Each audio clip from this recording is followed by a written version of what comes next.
this is starting to point to one thing that I appreciate most about our work together, certainly, is how much of the practices map to daily life. Like, it doesn't ever feel like it's separate, what we're, doing in movement or sitting. And I'd love to just hear you describe that. Like, how does this orientation, these practices, spread across our lives and integrate? Yeah. Yeah. So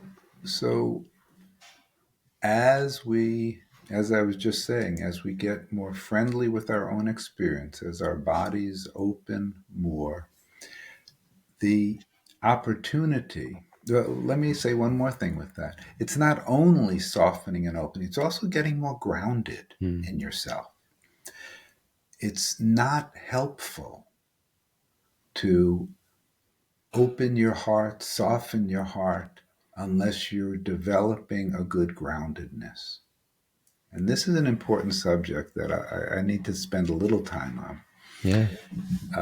A lot of spiritual traditions end up unintentionally hurting people by, and this is true in a lot of New Age traditions especially, opening the heart is so emphasized. Bringing love out is so a beautiful intention. But if someone is not well grounded, they will tend to not be very functional in the world. Very nice people, good people who really have a difficult time dealing with money and the physical world and it, it, the groundedness of being in this moment. It's not all light and it's if I'm going to open my heart, if I'm going to let go of the kind of protection I have developed through my chest, through my belly, through my muscles, through my defense against life, if I'm going to let that go, I need to get my security from someplace because safety is what the organism is looking for. To ground yourself, to feel supported by the earth, which is central to this kind of meditation, to feel I'm in this chair. I was teaching a class just the other day, just yesterday, and one of the people in the class was saying, this sounds funny to say, but for the first time in my life, I feel like I'm here. Hmm. I'm on this spot. And that's an embodied physical experience of being here, grounded. And grounded means not only feeling yourself, but feeling the support of the earth, feeling the greater body hold you. And when you're grounded in that way, then you can be in more difficult situations without being so defensive.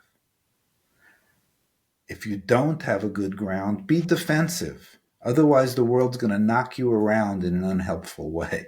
Hmm. Yeah, we're not here just to be open because the world can be pretty cruel.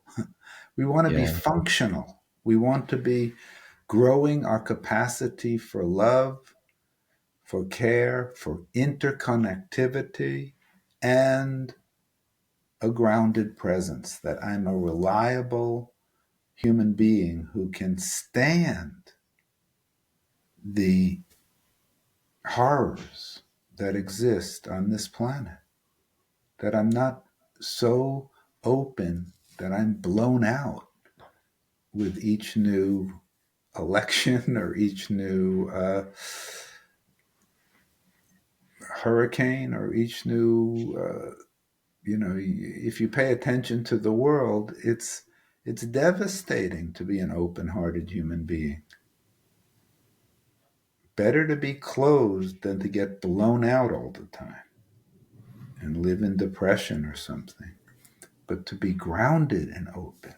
So that's what I look for in terms of giving people the skills to be in their body. The movements really help people to be embodied when they're not doing the movements, when they're in the kitchen, when they're talking to their kids, when they're and the awareness that they grow helps them to notice, oh wow, I'm getting lost in my fear, right? Oh, my anxiety's taken over. Let me pause for a moment and sense that in my body. Okay, something is really upset inside. So we develop the awareness to be our own best friend in everyday life. And now something magical happens in your relationships because you're there more. And it all begins. Yeah, there's not a lot of time when you're not in your body.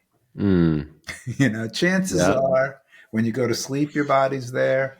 Chances are when you're hugging your kids, your body's there. Chances are when you're in the car, your body's there. you know.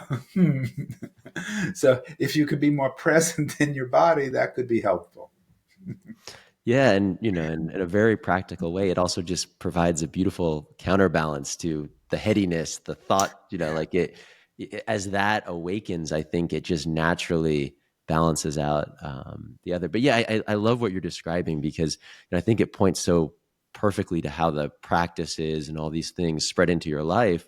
But then I think the amazing thing is how the opposite happens, where as you do that and you live your life, I'm a parent of two young kids, and it's like what a terrain, what an arena that brings up all of this, and then informs practice and deepening and all of that. Yeah, yeah. So I'll say one last thing for this because this might be getting a little long for us. Yeah. I'm not sure. Um, Something really changed. I'm thinking of you as a parent. Mm. Just picturing you with your kids, and thinking people in different relationships and different jobs and all, and ah, everything we long for is enhanced by your ability to be present. And by present, I mean you're here in your body, you're in touch with your feelings, you're noticing your thoughts, and you're aware of the external environment. We can't become aware in ourselves only. We are aware in a moment, and the moment always has an environment, other people, spaces, situations that we're in. Those are central to coming awake.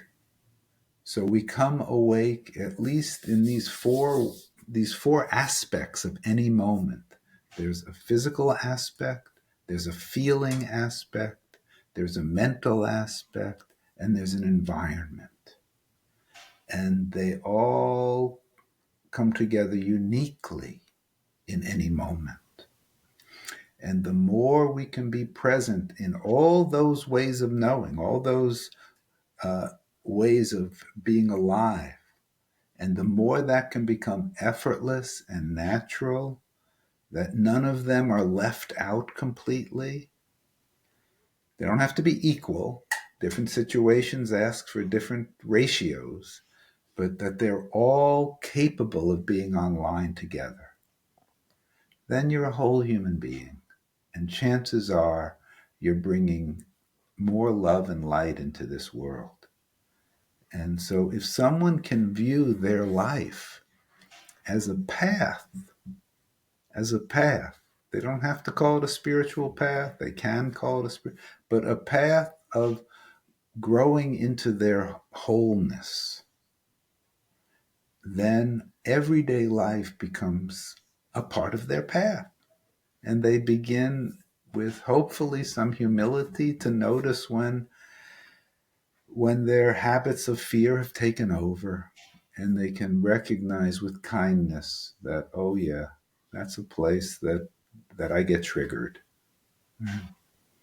And I can say, as someone who's been on a path for more than 50 years, uh, I can still get triggered. I've been with my wife for 50 years now. I've got a daughter, I've got concerns. But it's much rarer, and they are so much briefer than they were 30, 40, 50 years ago. So it's not about becoming perfect. It's not about some sort of image of a Buddha or something. It's being natural in everyday life.